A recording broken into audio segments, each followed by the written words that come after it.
जय गणेश। आज के वीडियो में हम आपके लिए लेके आए हैं अधिक मास संकष्टी गणेश चतुर्थी व्रत की कथा। चलिए जानते हैं। सबसे पहले पूजन सामग्री, उसके बाद पूजा विधि। पूजन विधि के बाद हम सुनेंगे गणेश चतुर्थी की व्रत की कथा और फिर जानेंगे यह व्रत किसने किया और उसे क्या फल मिला। अधिक मास में संकष्टी गणेश चतुर्थी को गणेश्वर के नाम से पूजन करना चाहिए। लाल कनेर के फूल चढ़ाकर लड्डू आदि का भोग लगावें। लाल चंदन, रोली, अक्षत और दूब को एक एक नाम से अलग अलग चढ़ावें। तत्पश्चात शिवप्रियाय नमः कह करके आचमन कराएं। ब्राह्मणे नमः स्नान कराएं। गणेश्वराय नमः से वस्त्र पहनाएं। पुष्टिदाय नमः से चंदन लगाएं। विनायकाय नमः से पुष्प, उमासुताय नमः से धूप, रुद्रप्रियाय नमः से दीप, विघ्ननाशिकाय नमः से नैवेद्य अर्पित करें। फलादात्रे नमः से तंबूल यानी पान, संकटानाशिने नमः से फल चढ़ावें। इसके बाद विघ्न विनायक गणेश जी की प्रार्थना करें। हे सुंदर सूंड वाले, हे गणेश जी, मैं भव बाधा में ग्रस्त, भय से पीड़ित और कलेशों से संतप्त हूँ। आप मेरे पर प्रसन्न होइए। हे दुख दरिद्र के नाशक गणनायक जी, आप मेरी रक्षा करें। हे विघ्नों के विनाशक, आपको बारंबार मेरा प्रणाम है। फिर शंख में सफ़ेद फूल, चंदन, जल, अक्षत और दक्षिणा लेकर पुष्पांजलि देकर चंद्रमा को अर्घ देवें। हे क्षीर सागर संभूत, हे द्विजराज, हे षोडश कलाओं के अधिपति, हे रोहिणी सहित चंद्रमा, आप मेरे अर्घ को स्वीकार करें। मैं आपको प्रणाम करता हूँ।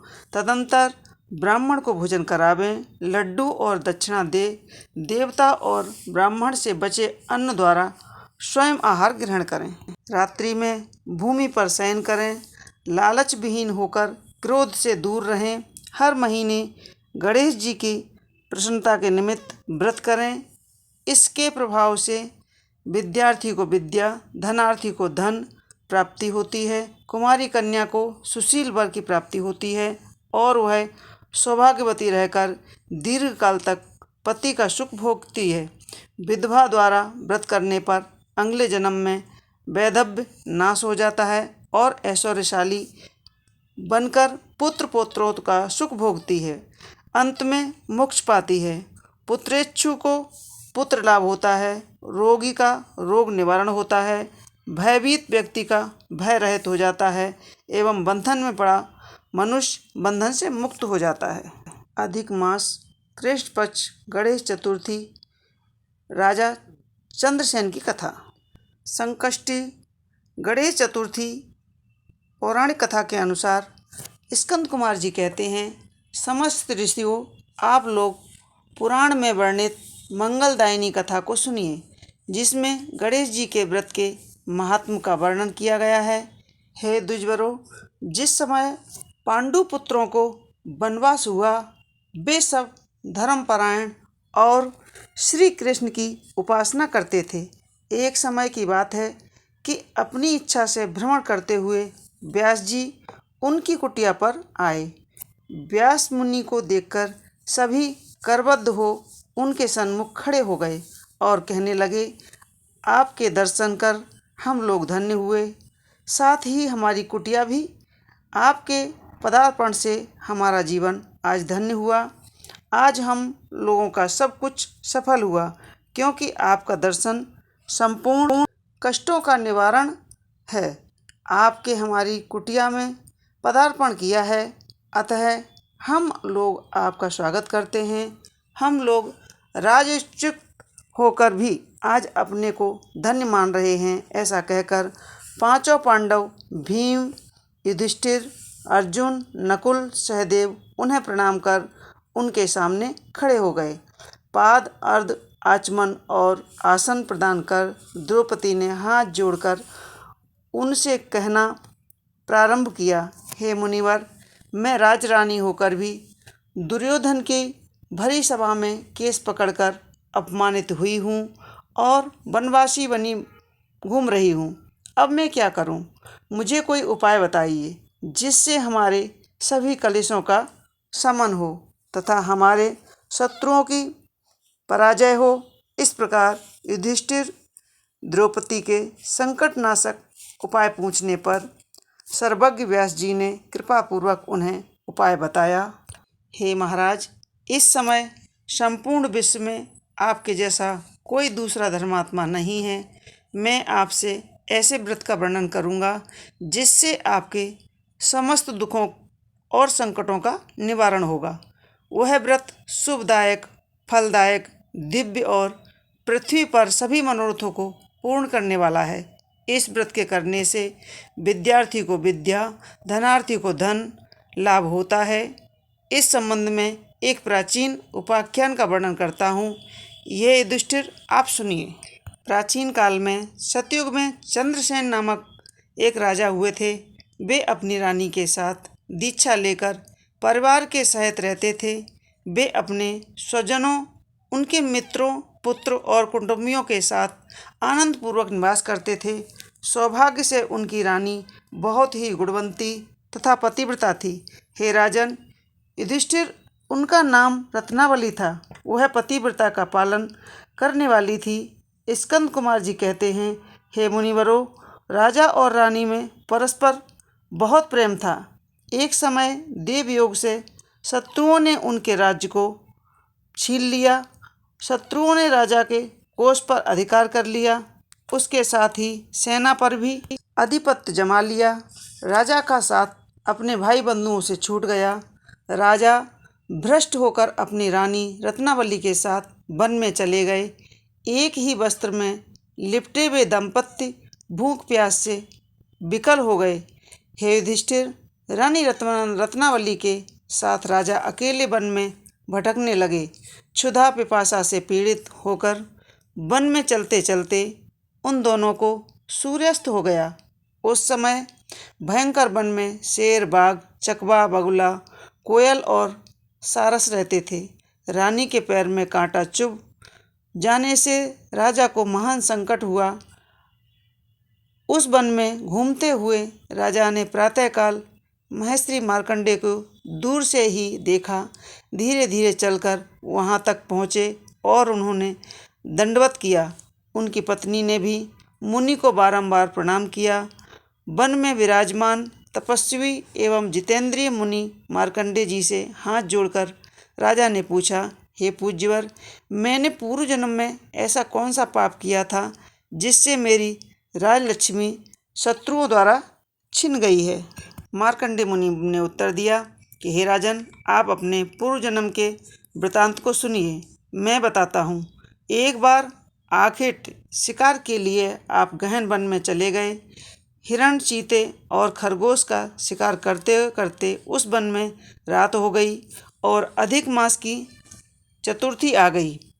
उस वन में आपने एक सुंदर सरोवर देखा और उसके किनारे लाल रंग की साड़ी पहने हुए नाग कन्याओं को देखा। वे सब गणेश जी की पूजा कर रही थीं। यह देखकर आपको बड़ा आश्चर्य हुआ। आपने वहां पहुंचकर बड़ी नम्रतापूर्वक पूछा कि सर्वगामिनी देवियों, गणेश जी की पूजा कैसे करना चाहिए, मुझे बताइए। हे ललनाओं, इसका प्रभाव बताइए, क्योंकि मैं भी पूजन करना चाहता हूँ। नाग कन्याओं ने उत्तर दिया कि आप गणेश जी की पूजा कीजिए। इससे समस्त सिद्धियाँ प्राप्त होती हैं और नित्य ही शांति, पुष्टि, सुख, संतान एवं धन की वृद्धि होती है।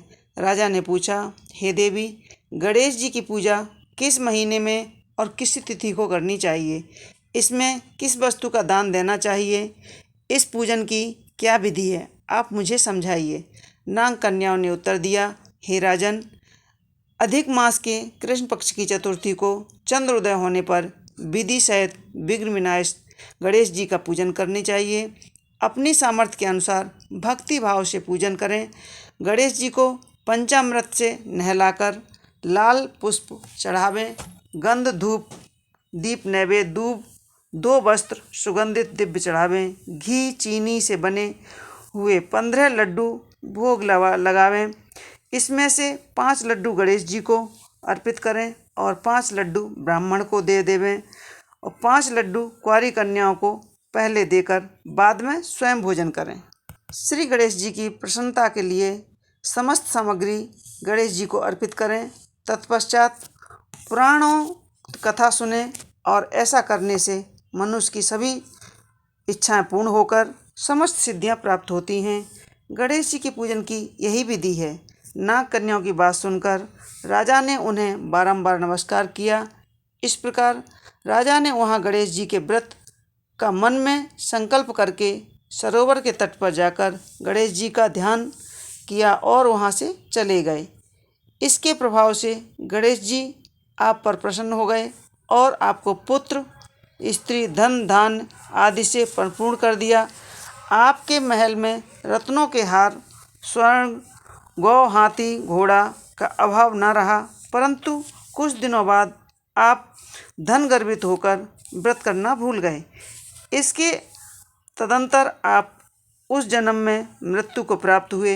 हे राजन, उस जन्म में जो पुण्य पूजन किया था उसके प्रभाव से आपका राजवंश में जन्म हुआ और अच्छे मित्र, सुंदर नारी का समागम एवं सुंदर शरीर की प्राप्ति हुई। धनमद में आकर आपने व्रत करना छोड़ दिया। इसके कारण आपकी ऐसी दुर्गति हुई है। राजा ने पूछा, हे ब्राह्मण, अब मैं कौन सा काम करूं जिससे वर्तमान संकट में मुक्ति हो, जिस उपाय से हमारे विघ्नों को और कलेशों का नाश हो तथा मुझे शांति प्राप्त हो, वही बताइए। मार्कंडेय मुनि कहने लगे कि हे राजन, पूर्वोक्त रीति के अनुसार आप गणेश जी की पूजा कीजिए और संकटनाशक गणेश चतुर्थी के व्रत को कीजिए। इससे गणेश जी की प्रसन्न होंगे और आपको पुनः राज्य वैभव प्राप्त होगा। इसलिए संपूर्ण संकटों के शमन के लिए आप स्वयं गणेश जी की पूजा कीजिए। व्यास जी कहते हैं, मार्कंडेय जी की बात सुनकर के राजा ने उन्हें प्रणाम किया और अपने भवन में चले आए। रानी के साथ राजा ने भक्तिपूर्वक विधिवत व्रत किया। व्रत के करने से उनके शत्रुओं का नाश हुआ। उन्होंने अपना खोया हुआ पुनः राज्य प्राप्त कर लिया। गणेश जी की पूजा करने से सभी वस्तुएं सुलभ हो जाती हैं और सभी कार्यों में सफलता मिलती है। स्कंद कुमार जी कहते हैं कि व्यास जी के ऐसे वचन सुनकर महाराज युधिष्ठिर ने हाथ जोड़कर उनसे फिर पूछा, हे महाराज, संकटों को दूर करने वाले महेश्वरी, इस चतुर्थी के व्रत की विधि बताइए। किस नाम से, किस मास में, किस प्रकार से पूजा करनी चाहिए, तब इस व्रत में किस चीज़ का आहार करना चाहिए, वो सब हम पहले ही पूजन विधि में बता चुके हैं। व्यास जी कहते हैं, हे राजन, इस प्रकार आप भी व्रत कीजिए। इस संकटनाशक गणेश चतुर्थी के व्रत से आप गणेश जी की कृपा से अपने राज्य को पुनः प्राप्त कर लेंगे। जो मनुष्य भक्ति भाव से इस मंगलदायी पौराणिक कथा को सुनते हैं, पढ़ते हैं, उन्हें परम सिद्धि, सुख प्राप्त होता है, वैभव की प्राप्ति होती है। हे महाराज, महाराजाधिराज, आपके प्रश्न के अनुसार मैंने संपूर्ण मनोरथों को पूर्ण करने वाले संकष्टी गणेश चतुर्थी का व्रत का संपूर्ण वृतांत बतला दिया। महेश्वरी व्यास जी के मुख से संकटनाशक गणेश चतुर्थी का व्रत सुनकर राजा युधिष्ठिर ने इस प्रकार व्रत को किया। इसके करने के प्रभाव से उन्होंने संपूर्ण शत्रुओं को रणभूमि में परास्त करके भारतवर्ष पर राज्य अपने अधीन कर लिया। अधिक मास गणेश चतुर्थी व्रत संकटों से दूर निवारता है और जो यह कथा सुनता है, दूसरों को सुनाता है, व्रत करता है, भगवान गणेश जी उसके सभी मनोरथ पूर्ण करते हैं। जैसी राजा रानी की संकटों से मुक्ति कराई, राजा युधिष्ठिर को पुनः राज्य दिलाया, वैसी हे गजानन महाराज, व्रत करने वाले और कथा सुनने वाले सब पर अपनी कृपा दृष्टि बनाए रखिए। जय श्री गणेश।